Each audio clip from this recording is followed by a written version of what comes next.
Chez Biso Télévision, chaîne Oyo Ekokani na yo. Oyebi eloko oyo mutu akufeli, eloko wana ekendaka esu pamba te.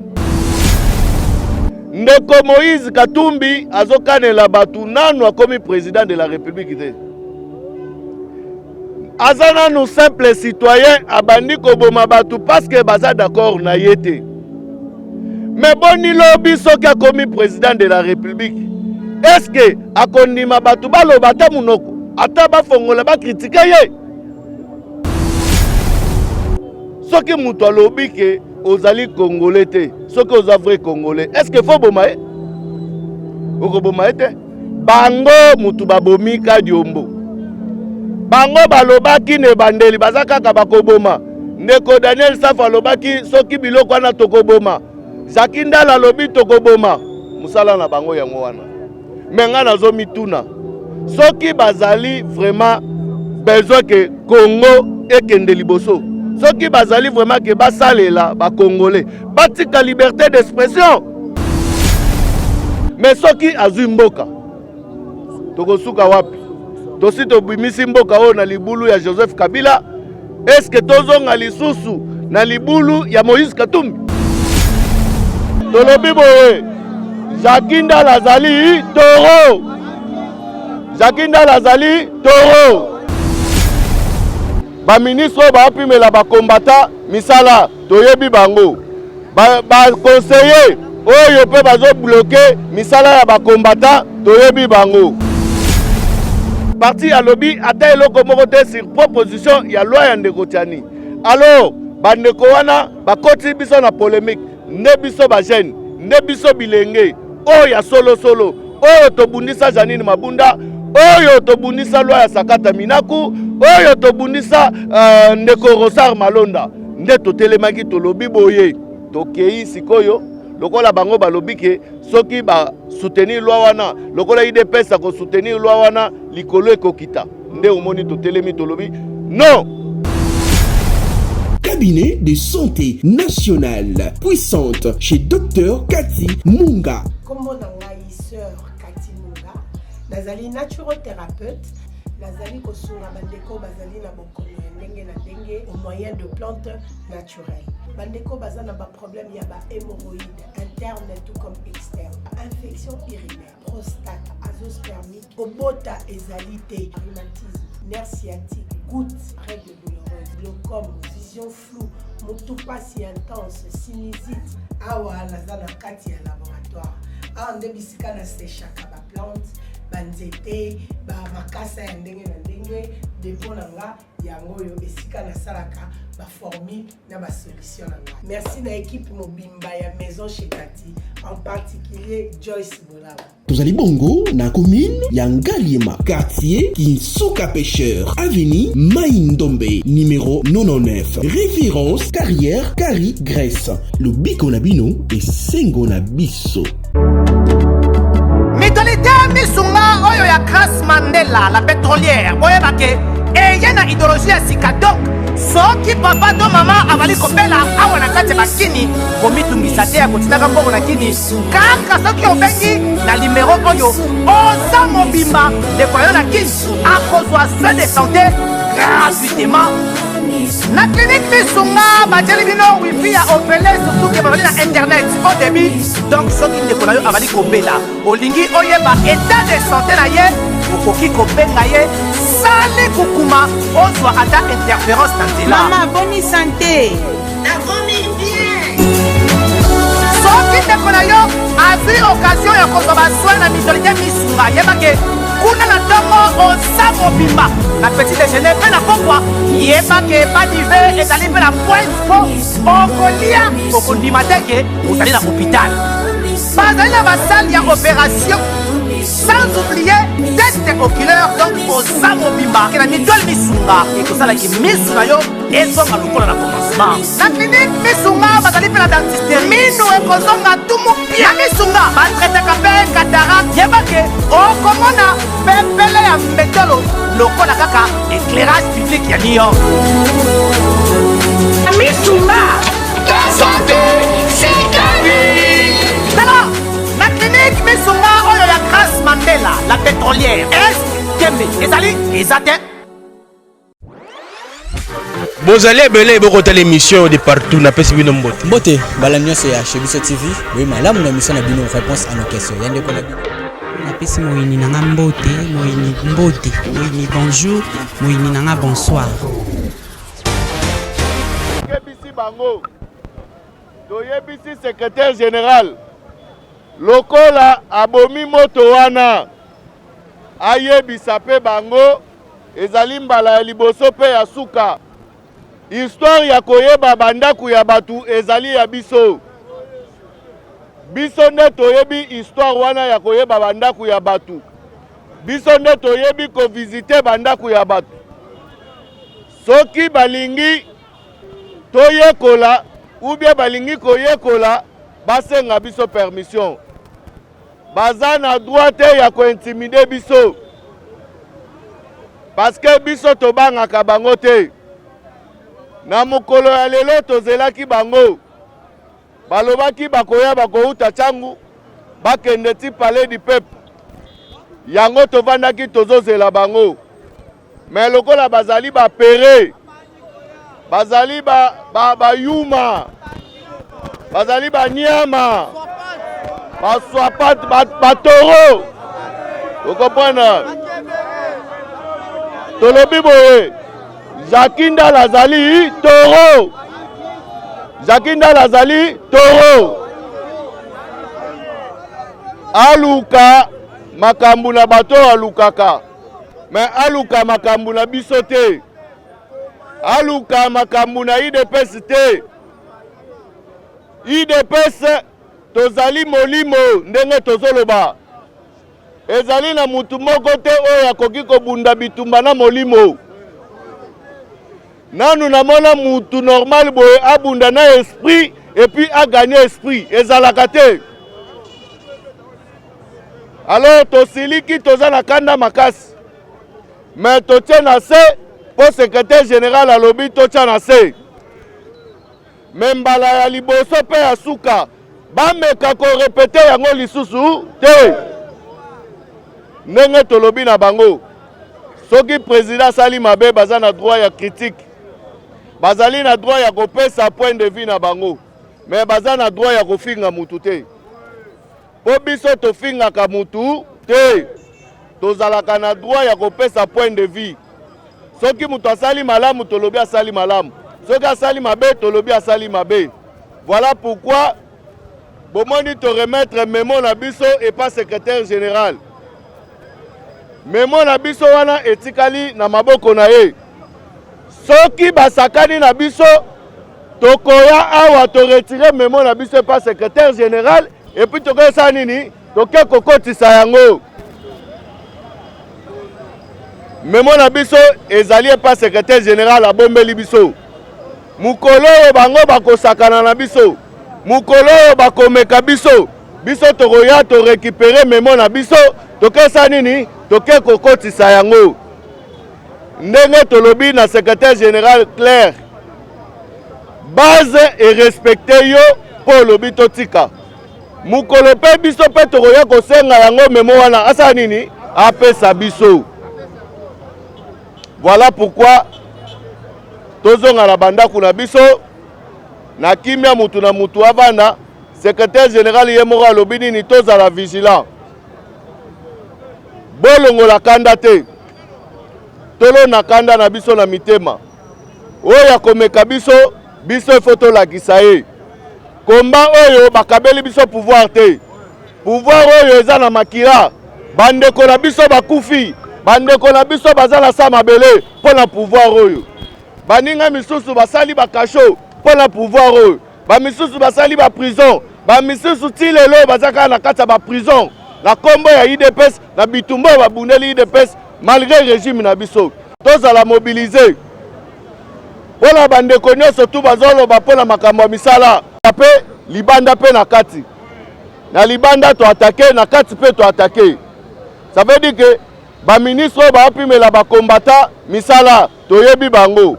Ba conseiller oyo pe bazo bloquer misala ya ba combattant toyebi bango. Je crois que etikali muke to kopesa bango pe ba mise en garde. tokosalela bango baaction parce que baministre wana avant bazala nommé bazalaka toujours maloba malamu bazalaka toujours ote tokotravailler ensemble tokotravailler na bino mais tangu kaka banome bango bazwi bandeko na bango batie bango bazwi bana na bango batie bango bazwi babokilo basemeki na bango batie bango na bakabine mais basemeki na bango wana totikala kobundala bango te bana na bango batikala koya na balabala te mais eloko nini bango bazosala voilà pourquoi tolobi tokopesa pe action moko oyo biso moko nanu entre biso moko totala na nanu ba ministre na biso bazosala nini mpona bakombatant biso nyonso tokomi bamandia na pouvoir na biso tokomi bamandia ezalaka te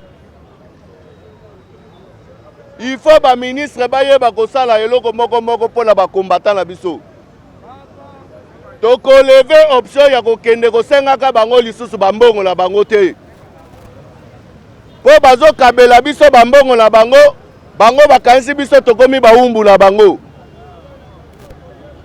il faut baluka soki batie yo ministre bunda mpona kobatela pouvoir na biso un anu ya liboso servir peuple congolais na ndenge batie yo de trois pesa bakombata pe misala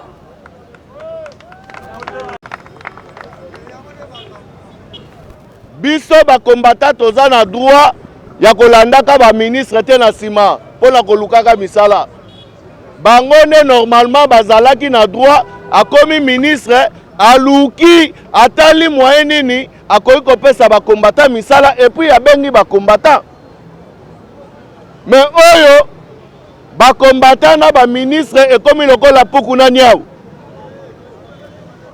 oh tangu bazosenga basoutien bazoya na ndenga bien JECO force du progrès baparlementaire debout baasbel bavision faci nani nouvelle génération bato ebele bosoutenir biso basoutenir bango bakomi baministre bakomi mona bakomi bapomba bakomi bagangi mais toyebi mpe bango mpo tolali te kala mingi te tokopesa mpe mot d'ordre mpo na bango ça veut dire que ozwi poste mpo na famille na yo te yo ministre yo député yo conseiller ya UDPS fonction oza nango ezali ya famille na yo te ezali ya ndeko na yo te ya mwasi na yo te ya bana na yo te ezali fonction ya bakombata ya UDPS yo ministre tango ozwi fonction eloko ya liboso il faut tia na mutu na yo bakombata UDPS bakozala ndenge nini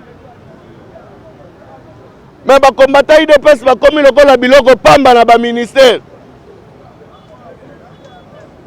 en tout cas tosepeli te voilà pourquoi tolobi tosimbana totelema tozala bomoko tokolonga bitumba oyo eza bongo te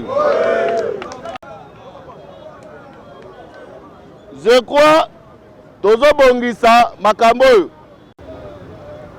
tozotala tozoproclamer action moko contre bato nyonso tu baza na fonction na UDPS oyo nyonso tu azali na fonction UDPS azosalela yango te azoprotéger pouvoir na biso te azosalela kaka libota na ye mutu moko na moko akosomba etoko awa tokokende na bacimetière place bandeko na biso nyonso tu bakufa tokolobela bango après tokoelala kuna na mausolée epa papa Etienne toke kolobela ye toke kotolemela ye tomilobela biso moko bandeko na biso baministre badepute na biso baconseiller ya président de la république bazoyede biso te bazoyede mokonzi ya mboka te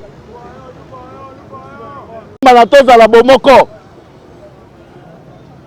alors il faut tokende tolala kuna bato bayebake tokelala mutu na etoko na ye toke kolala na mausolée ata 2 jours ebongo ntango tokozongela bango et bon on va décision bakoyeba biso bien. Allez. En tout cas, merci beaucoup. Tout mon ami, tout ça. Allez, bokene malamu, à la prochaine. Merci beaucoup.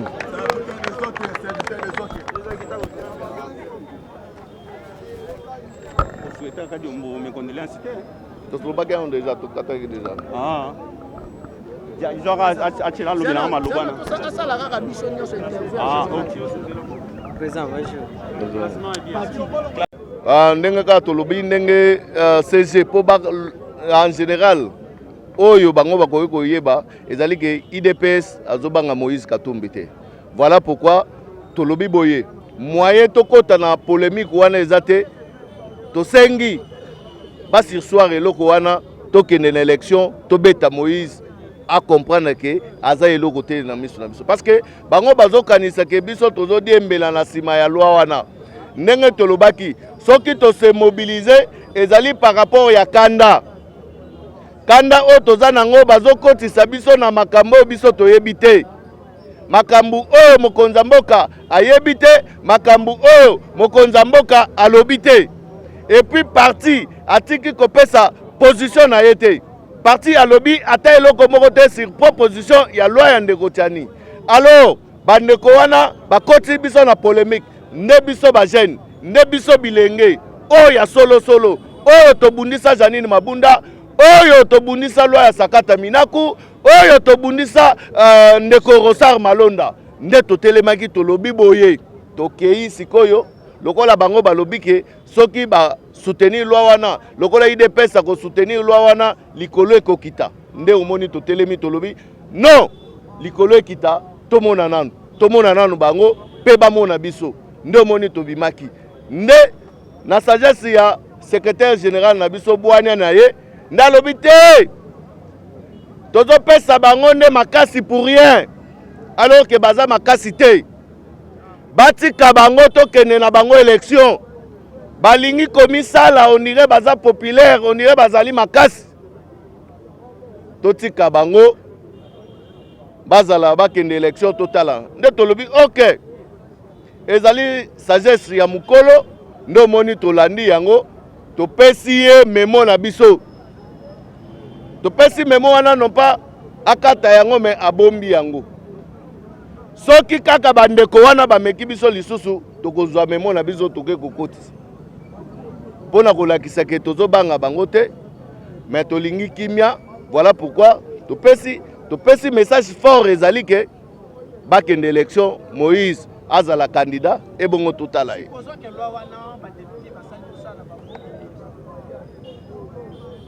ngana za député te wana il faut tout na ba député mutu bakosala soki loi wana eleki ça veut dire que ndeko azaki na raison soki pe eleki te elobi te gaza na raison te problème tolobaki boy ndeko Moïse aza na droit lokola ya lobi loi wana basaleli ye asala contre-proposition ya loi wana ba débattre en assemblée nationale. Ça veut dire que mutu a réfléchir boye yo olio cha makelele pamba il faut la qui s'appelle que ozali mutu ya mayele yo pesa la contre-proposition yaka nango ba débattre en na assemblée nationale.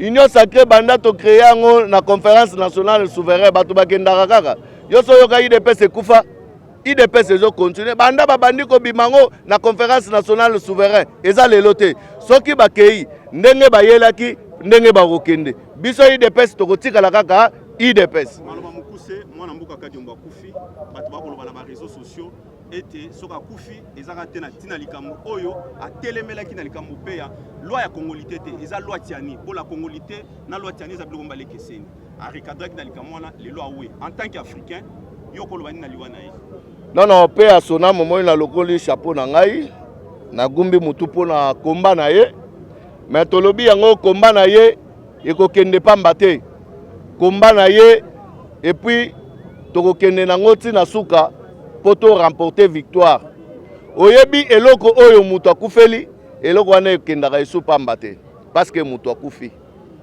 mais regret ezali boye ndeko Moïse Katumbi azokanela batu nanu akomi président de la République te azana nous simple citoyen abandi koboma batu parce que baza d'accord na yete. Mais boni lobi soki akomi président de la République. Est-ce que akondima batu baloba ata munoko ata bafongola ba critiquer ye?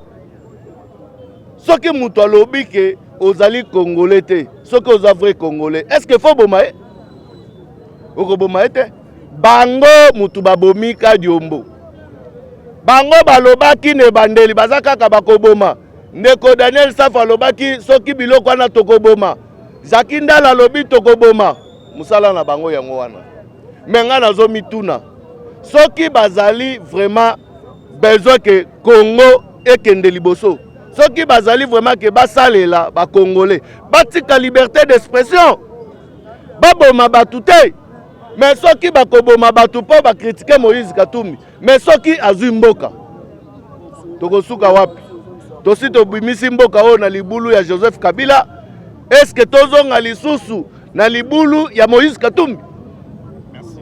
Wana réponse wana tuna ba congolais soki bakondima touti na libulu ya Joseph Kabila ou bien tozonga lisusu na libulu ya Moïse Katumbi.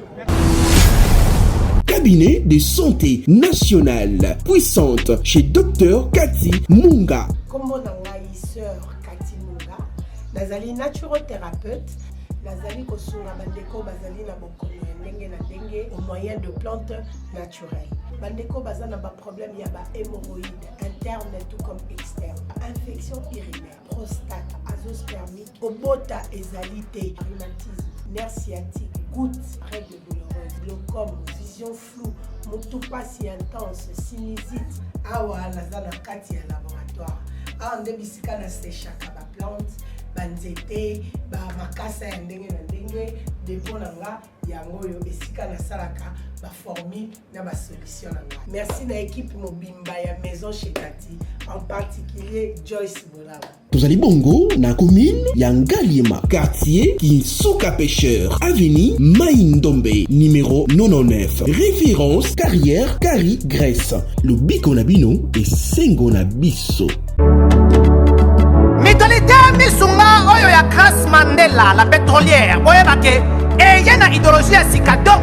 Soki papa to mama avali kopela awa na kati bakini komitungisa te ya kotinaka mbongo na kini kaka soki obengi na numéro oyo oza mobimba dekoyo na kini akozwa soin de santé gratuitement na clinique misunga batieli bino wifi ya opele surtout ke babali na internet au début donc soki ndeko na yo avali kopela olingi oyeba état de santé na ye okoki kobenga ye sale kukuma ozwa ata interférence na nzela. Mama boni santé Nakomi bien. Soki ndeko na yo azwi occasion ya kozwa basoi na mitolite misunga yebake kuna na ntongo oza mobimba na petit déjeuner mpe na pokwa yebake badive ezali mpe na point po okolia okondima teke ozali na hôpital bazali na basale ya opération sans oublier test oculaire donc oza mobimba ke na mitole misunga ekosalaki misu na yo ezonga lokola na commencement na clinique misunga bazali mpe na dentiste minu ekozonga tumu pia misunga batretaka mpe cataracte yebake okomona pepele ya mbetolo lokola kaka éclairage public ya New York misunga santé sikali tala na clinique misunga oyo ya Grace Mandela la pétrolière est kembe ezali ezate